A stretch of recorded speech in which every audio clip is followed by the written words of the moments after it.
சற்றுமுன் வெளியான வானிலை முன்னறிவிப்பின்படி வங்கக்கடல் பகுதியில் உருவாகியுள்ள காற்றழுத்த தாழ்வு பகுதி அடுத்த 2 நாட்களில் காற்றழுத்த தாழ்வு மண்டலமாக வலுப்பெறக்கூடும் என்பதால் இதன் காரணமாக தமிழகத்தில் இன்று முதல் அடுத்த 7 நாட்களுக்கு பரவலாக கனமழை முதல் மிக கனமழை பெய்யக்கூடும் என சென்னை வானிலை மையம் தற்போது புதிய எச்சரிக்கை அறிவிப்பை வெளியிட்டுள்ளது.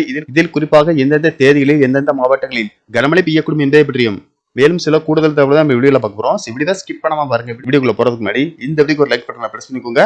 உங்களுக்கு கனமழை சம்பந்தமான வீடியோக்களை துல்லியமாக தெரிஞ்சுக்கணும்னா இந்த சேனலை சப்ஸ்கிரைப் பண்ணிக்கோங்க. வாங்க வீடியோக்குள்ள போகலாம். தெற்கு அந்தமான் மற்றும் அதனை ஒட்டிய தென்கிழக்கு வங்கக்கடல் பகுதியில் ஒரு வளிமண்டல மேலடுக்கு சுழற்சி நிலவுகிறது. இதன் காரணமாக அடுத்த 24 மணி நேரத்தில் தென்கிழக்கு வங்கக்கடல் பகுதியில் ஒரு காற்றழுத்த தாழ்வு பகுதி உருவாகக்கூடும். இது மேற்கு வடமேற்கு திசையில் நகர்ந்து அடுத்த 48 மணி நேரத்தில் தெற்கு மற்றும் மத்திய மேற்கு வங்கக்கடல் பகுதியில் காற்றழுத்த தாழ்வு மண்டலமாக வலுப்பெறக்கூடும். இதன் காரணமாக இன்று தமிழகம், புதுவை மற்றும் காரைக்கால் பகுதிகளில் இடி மின்னலுடன் கூடிய லேசானது முதல் மிதமான மழை பெய்யக்கூடும் என்றும் திருவள்ளூர், சென்னை, செங்கல்பட்டு, காஞ்சிபுரம், ராணிப்பேட்டை, திருவண்ணாமலை மாவட்டங்கள், புதுவையிலும் கனமழை முதல் மிக கனமழையும், கடலூர், கள்ளக்குறிச்சி, திருப்பத்தூர், வேலூர், மயிலாடுதுறை, நாகப்பட்டினம், திருவாரூர், தஞ்சாவூர், புதுக்கோட்டை மாவட்டங்களில் ஓரிரு இடங்களிலும், புதுவை மற்றும் காரைக்கால் பகுதிகளிலும் கனமழை பெய்ய வாய்ப்புள்ளது.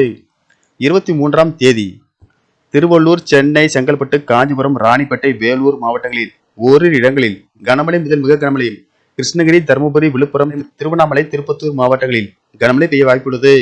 24ஆம் தேதி திருப்பத்தூர், வேலூர், கிருஷ்ணகிரி, சென்னை, திருவள்ளூர், காஞ்சிபுரம், ராணிப்பேட்டை, திருவண்ணாமலை, ஈரோடு, நீலகிரி, கோயம்புத்தூர், தருமபுரி, கிருஷ்ணகிரி மாவட்டங்களில் கனமழை பெய்ய வாய்ப்புள்ளது. மேலும் வருகிற 26ஆம் தேதி வரை தமிழகம், புதுவை மற்றும் காரைக்கால் பகுதிகளில் லேசானது முதல் மிதமான மழை பெய்யக்கூடும். சென்னை மற்றும் புறநகர் பகுதிகளை பொறுத்தவரை வானம் ஓரளவு மேகமூட்டத்துடன் காணப்படும் என்றும் நகரின் ஒரு சில பகுதிகளில் இடி மின்னலுடன் கூடிய மிதமானது முதல் கனமழை பெய்ய வாய்ப்புள்ளது. மீனவர்களுக்கான எச்சரிக்கையின்படி தமிழக கடலோர பகுதிகள், மன்னார் வளைகுடா, குமரிக்கடல் பகுதியில் மற்றும் வங்கக்கடல் பகுதிகளில் சூறாவளி காற்று மணிக்கு 35 முதல் 45 கிலோமீட்டர் வேகத்திலும் இடையிடையே 55 கிலோமீட்டர் வேகத்திலும் வீசக்கூடும் என்பதால் மீனவர்கள் அந்த பகுதிகளுக்கு செல்ல வேண்டாம் என்று அறிவுறுத்தப்படுகிறார்கள்.